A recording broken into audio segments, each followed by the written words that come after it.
Pues muy buenos días a todas y a todos. Muchas gracias por estar aquí.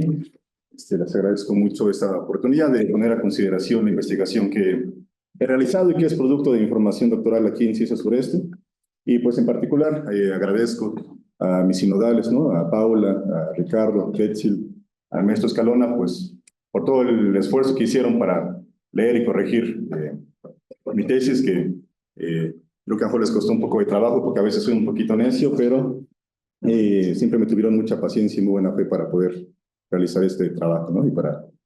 seguir con mi formación como antropólogo. Pues el título de la investigación es el efecto Xcaret, mayanidad y producción de la cultura a partir de una significación étnica, turismo, trabajo, imagen en la Riviera Maya.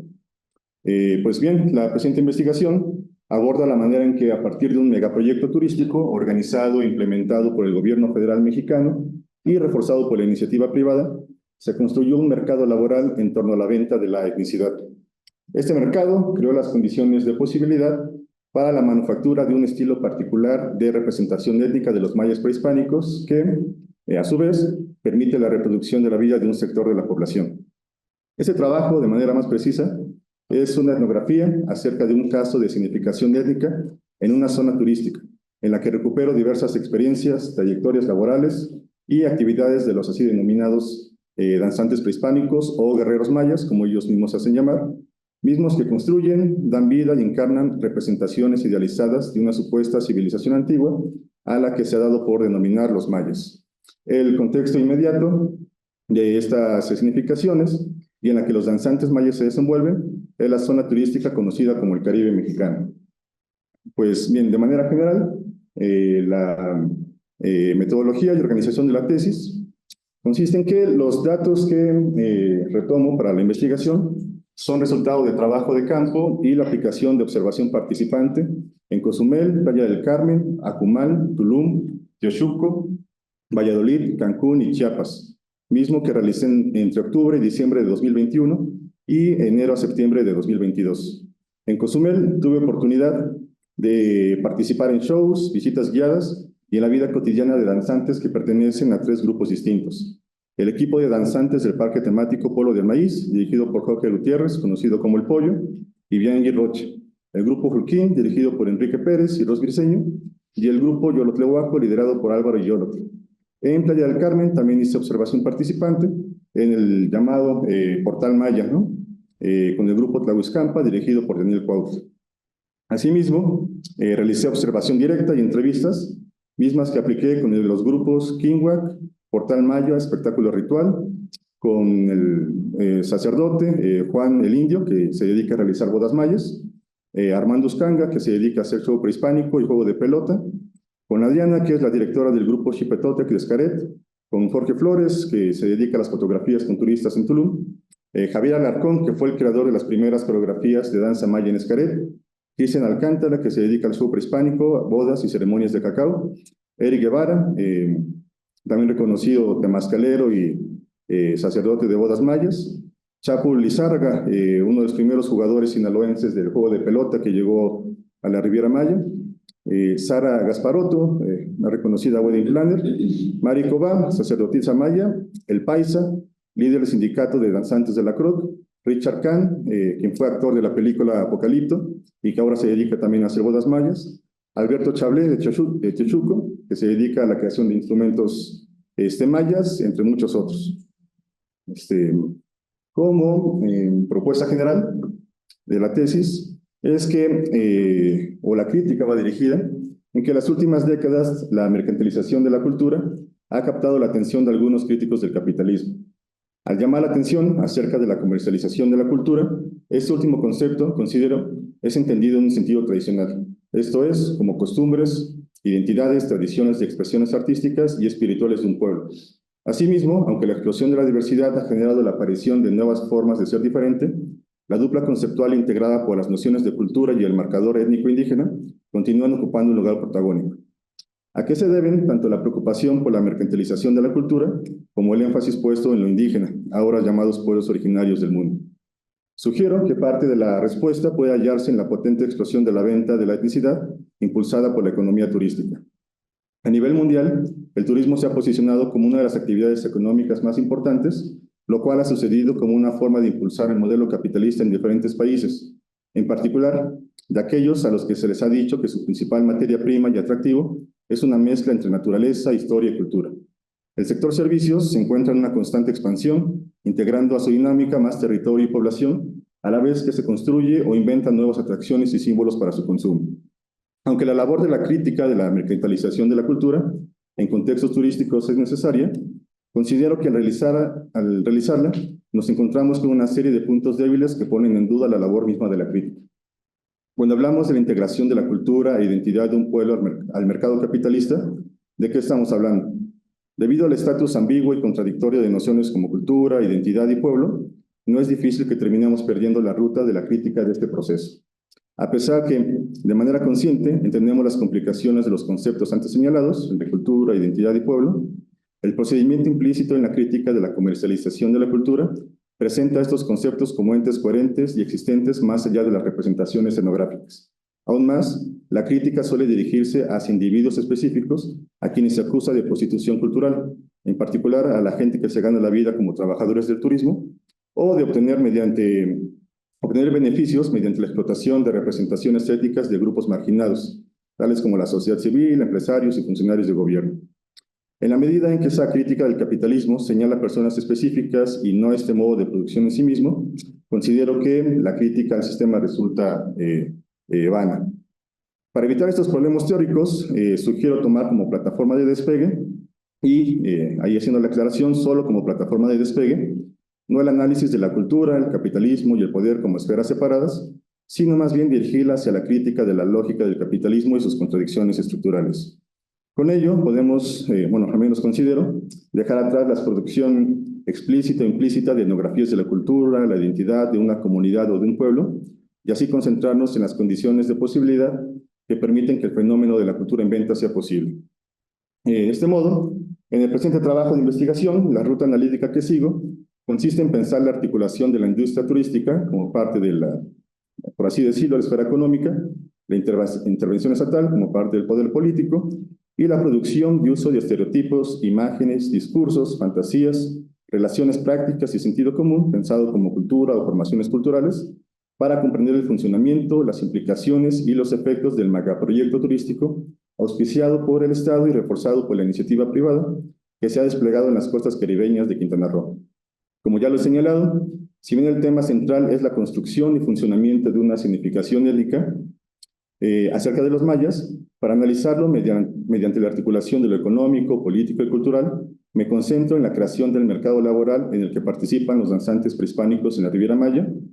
el proceso mediante el cual dicho mercado modifica las subjetividades de los danzantes y la manera en que estas significaciones terminan insertándose en la vida cotidiana, a tal grado que incluso los mayas o los mayablantes terminan incorporando estas expresiones artísticas como una forma de expresar su mayanidad. Pues bien, la estructura de la tesis está integrada por 14 breves capítulos que están organizados en 4 partes. Las discusiones en la primera parte, titulada Bienvenidos al mundo maya, tienen como eje central la idea de sentido común de que la Riviera Maya no parece México, es decir, que se trata de una zona agringada.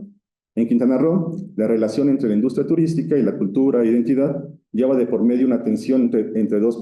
perspectivas enfrentadas. Por un lado, la idea de que los estereotipos, las representaciones culturales y la dinámica impuesta por la industria turística son muestra de que las nuevas ciudades en Quintana Roo son inauténticas, es decir, que son una copia de Estados Unidos que carecen de cultura e identidad. Por el otro, la defensa y la construcción por parte de grupos de la sociedad civil, empresariales y políticos, como es el caso de Xcaret, de una identidad local y del nacimiento de nuevas tradiciones. Lejos de decantarme por afirmar la existencia o inexistencia de una identidad y cultura propia de Cancún y la Riviera Maya, me interesa poner atención en el hecho mismo de la tensión señalada.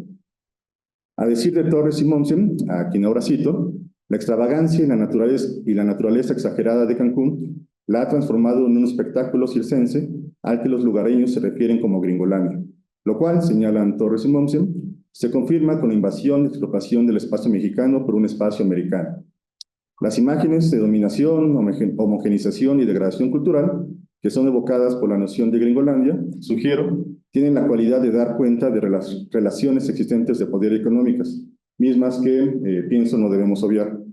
No obstante, estas imágenes imponen una serie de obstáculos para la crítica y el análisis de las mismas relaciones que intentamos criticar. Estos obstáculos radican en el hecho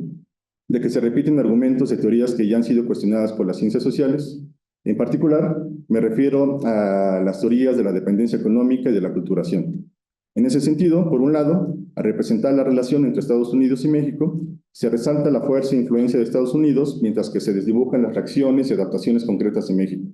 Por el otro, se asume un encuentro entre culturas, entre comillas, autónomas, una donante, otra receptora, que sucede cuando una cultura externa y fuerte impacta sobre culturas débiles, las cuales se transforman como consecuencia directa de este encuentro.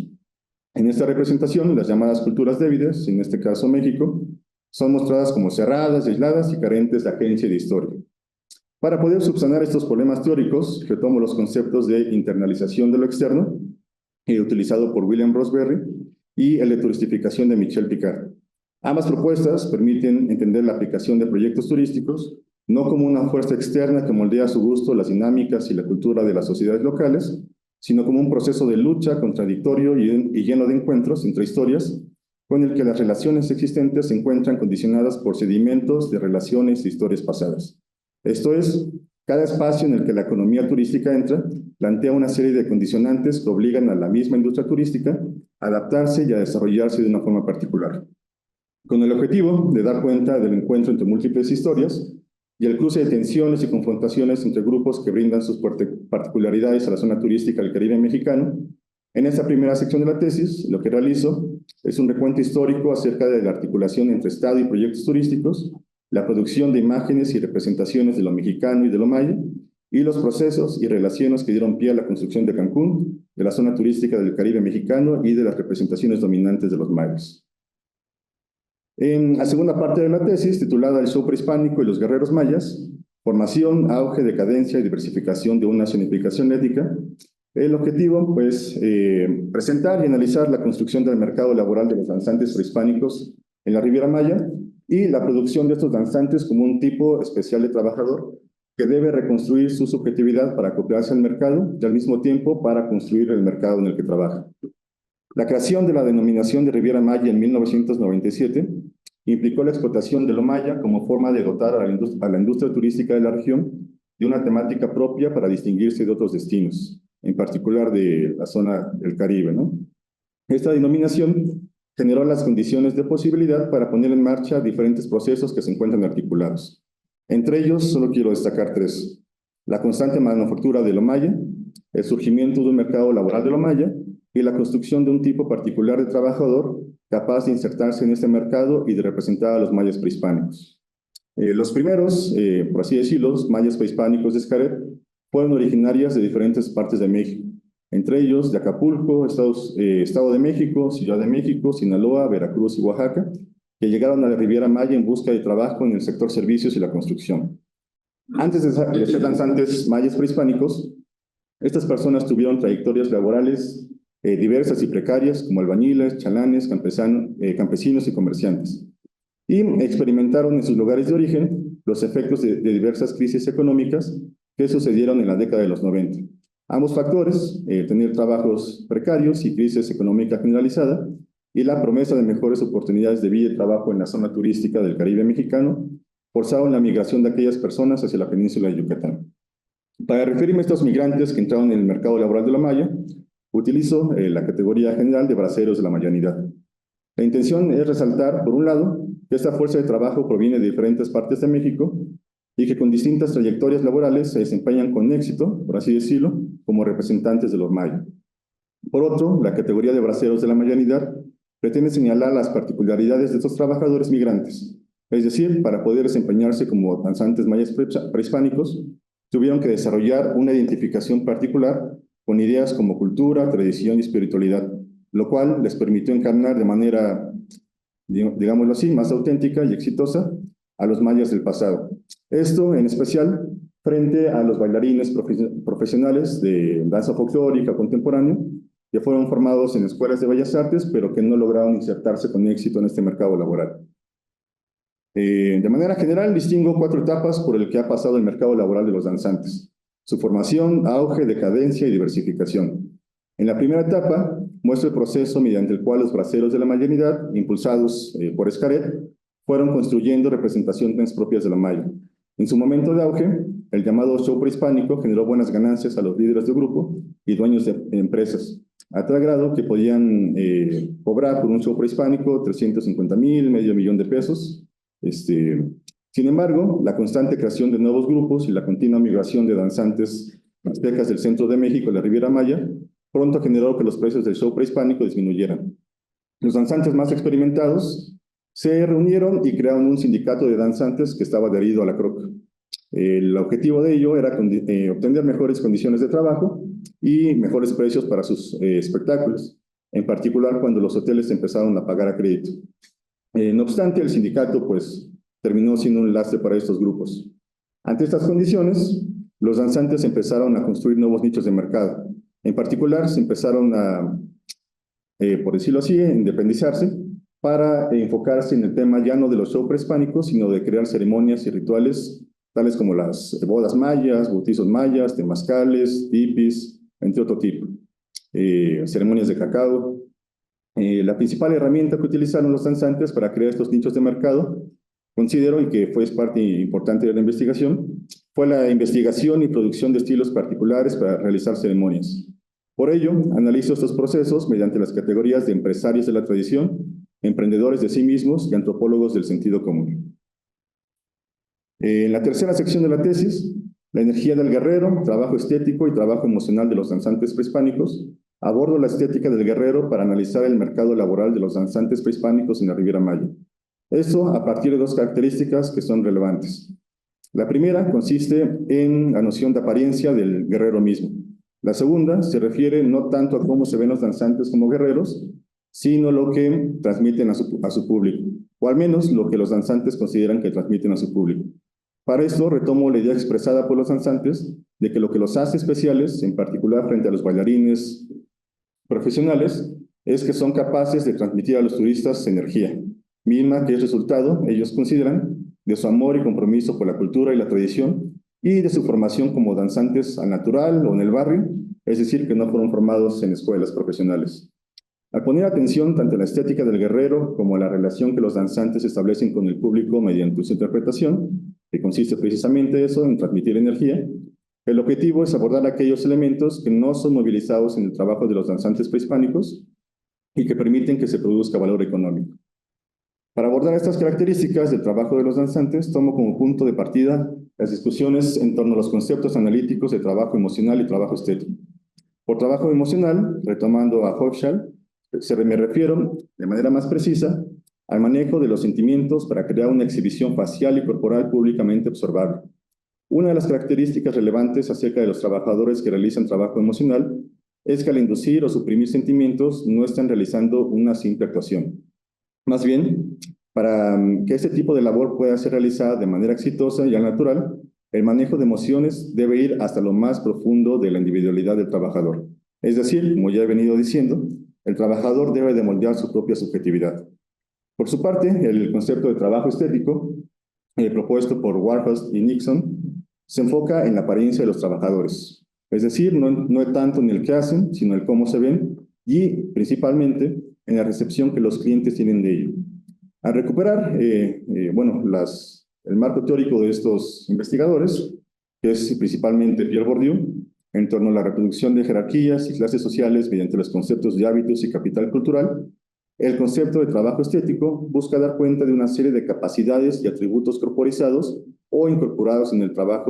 cuerpo del trabajador, que son aprovechados y organizados por las empresas para generar beneficios económicos.